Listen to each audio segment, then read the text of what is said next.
Hello, and welcome to another episode where we recap 90 Day Fiance. Today we'll be recapping what happened in Season 10, Episode 10 between Clayton and Anali.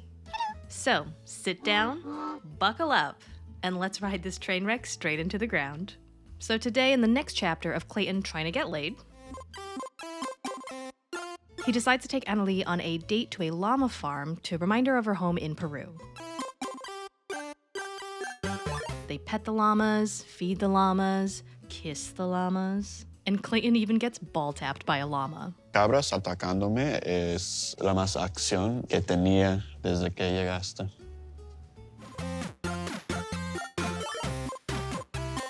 So they move on to eat at a Peruvian restaurant where Anali says that her diet has changed quite a bit since moving to the States.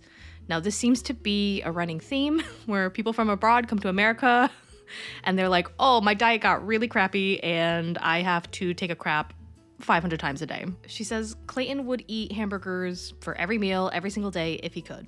Honey, there is a burger that Clayton wants to eat every day, but it is not made of ham, you know? But I don't know when Clayton's gonna have the time to screw when he is spending 45 minutes in the bathroom to take a crap. 45 minutes per session for a poop. Is that normal? Like, my dude, take a break. Get up. Drink some water. Eat a banana. Help your little toot-toot train out, you know? So Anali brings up the fact that Clayton spends a lot of time either at work or on his computer playing video games. And that's been very difficult for her because she is a very sociable person. So she was expecting to come to America, meet his friends, hang out with them, and she's just in his house with Clayton and his mom. So she makes the suggestion that Clayton introduce her to his friends, and Clayton says, well, I don't really have friends that you can meet. All of my friends are of the virtual variety. And this shocks Anali. So to Anali, a friendship only works if you are physically close to them because then you have the opportunity to learn about them, about their family and their life and all this other stuff. So to her, Clayton doesn't actually have any real friends. So I do have to disagree with her here because I totally understand Clayton's point of view. I played a ton of Final Fantasy XIV. Now, if you don't know what that is, it is a MMO like World of Warcraft. It's, you know, online games that you play with your friends. And I have met some of my dearest friends through that game. We would all hang out in voice chat and we would talk about everything.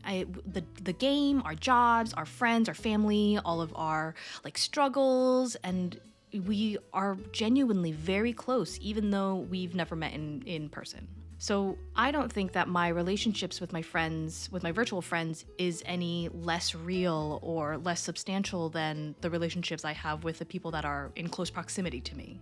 Regardless, Anali is having a pretty hard time adjusting to this revelation that Clayton rarely leaves his computer chair. I will say, though, that I really like how Anali is able to tell Clayton that these things are bothering her and that moving here and being isolated has been overwhelming for her. And she even makes a suggestion that they take a trip out to meet one of his virtual friends so that he can ask him in person to be his best man for their wedding.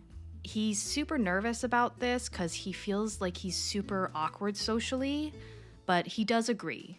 Now, I do agree with Anali that because Clayton is an introvert and he's dating a social butterfly, he should try and expand his circle a little so that it can include people that they can meet in real life and hang out, because that's really important to her. So I'm happy that Anali isn't brooding in some corner and is actually suggesting some solutions to try and make this relationship better for the both of them. And I'm happy that Clayton is willing to put himself into uncomfortable situations and compromise.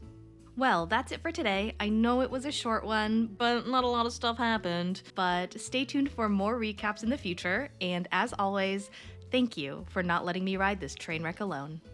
Bye.